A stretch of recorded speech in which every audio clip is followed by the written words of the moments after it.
Alright, so we are changing violin strings. So, a few things that I want to show you. First, notice that as the strings come up off of the nut, notice that they're always against the side of the peg box, or they should be. That's the most important thing.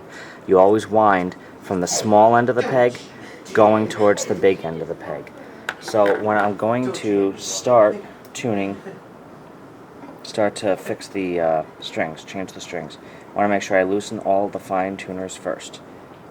So you want to show that with the video camera. Oh, okay. Okay. So I'm just going to take a second, I'm going to loosen them all. Not so much because I want them loose now, but because I'm going to need them all loose when I go to tighten the new strings. Next, I am going to start, your E doesn't work, okay. Next, I'm going to loosen all the pegs by pulling the peg toward me. As I pull it toward me, I pull it out a little bit. As I pull it out a little bit, it becomes easier to turn because the pegs are held in by compression. So I operate them like a screw, and they get nice and loose. I don't want them too loose because I don't want my bridge to collapse. And the looser that my pegs are, the more likely it is that my bridge will collapse. For that reason, I only change one string at a time. It doesn't really matter the order that I go, but I'm going to go from the lowest string to the upper string in the peg box. So I'm going to start with the G string, and I'm just going to loosen it all the way, pull it out, and find my new G string, open up the package, maybe. Okay, we're not going to mess with that. We're just going to use a pair of scissors to open it up. So glad they went to a new packaging. And yes, that is sarcasm. I'm going to take a pencil and I'm going to make a marking the two places where the string slides, because the graphite in the pencil lead allows for the string to slide a little bit smoother when I'm tuning, which is going to elongate the life of the string and make tunings a little bit easier. I'm going to unwrap the string carefully. I'm going to take the upper end and carefully weave it through the hole until I see the tail come out. See that? First time I go around, I want to be on the outside of the tail, away from my hand. Then, every time that I go in, I want to roll over the tail. And that way, when the string is tight, it pulling on itself is going to secure it on the peg. After I get it wrapped a couple of times, I want to move closer to the peg box. When I run out of coloring at the top, I hold it on the nut, I come down, I hook it into my fine tuner, or into the tailpiece if I don't have a fine tuner.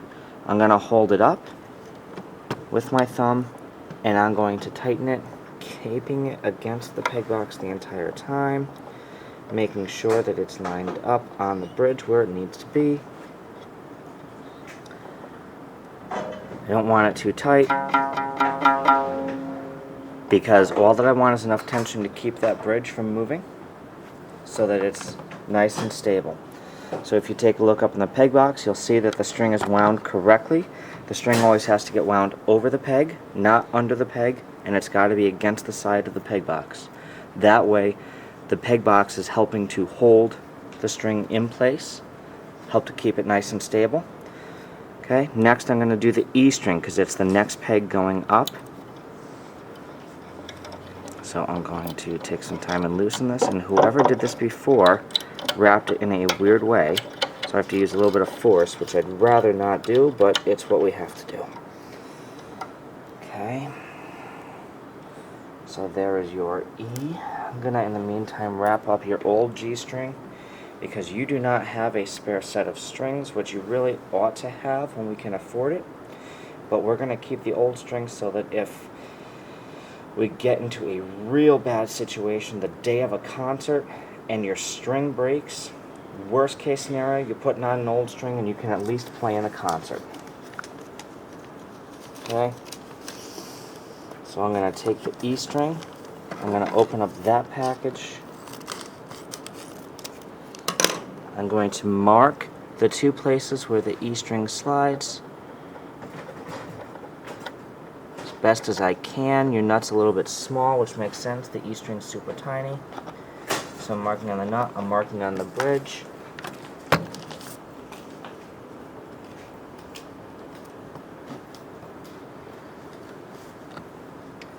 I'm going to open up the E string. Now the E string is a little bit different.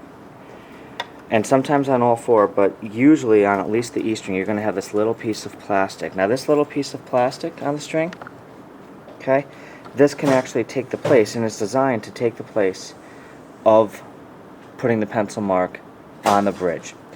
And it'll create a slightly more mellow sound, which usually on the upper strings we want, especially on violin. But we don't have to have it. If we want to, we can just take that plastic piece right off and we can have a brighter sound. Usually on a violin, especially on the E string, you don't want an incredibly bright sound. Okay, you want to blend unless you're doing solo work, which we are not planning on doing too much solo work. So I'm going to feed it through. I get my little bit of a tail there, you see that? I'm going to feed around. Now I want to go to the outside first.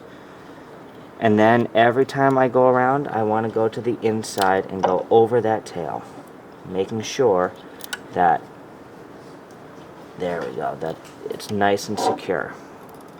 Okay, I'm past the bridge with the colored part, so I come down, I'm going to hook into my fine tuner, I'm going to hold it up, and pull it down, so that it's snug but not tight. I'm going to come down here, loosen this just a little bit to get a little bit freer. Put that on there. Come back up here. Tighten it up. Not a lot, just enough to be snug. Okay, and as I do, I'm going to push it in. Now we have a different problem with your E string. As I tighten it, I can't push it in enough to get it to hold. What's that tell you? Okay, what it tells me is that the hole that I have to put your E string in the peg, and I'm going to actually take your peg right out because I'm going to have to fix it. Now either I can fix it or I can send it out. The hole on your E string, you see how close it is to the end of your peg? It's too close to the end of your peg. Okay, now that could happen for a bunch of reasons. In this case, it's probably happened that over time, and they're probably not great pegs to start with. Okay, you know, they certainly don't feel like ebony pegs, so it's a softer wood. So over time, you push it in, the peg compresses. As that happens, it goes in further into the peg box. As that happens, the hole that holds the string gets into the other side of the peg box. What that means is that I can't grip with the peg anymore, which means that your peg is going to constantly slip. So the remedy, the cheap and easy remedy to that situation is we drill another hole in about maybe 1/4 of an inch into your peg, going where the hole isn't. We have the hole here, so I'm going to rotate your peg about 90 degrees and I'm going to put the hole here.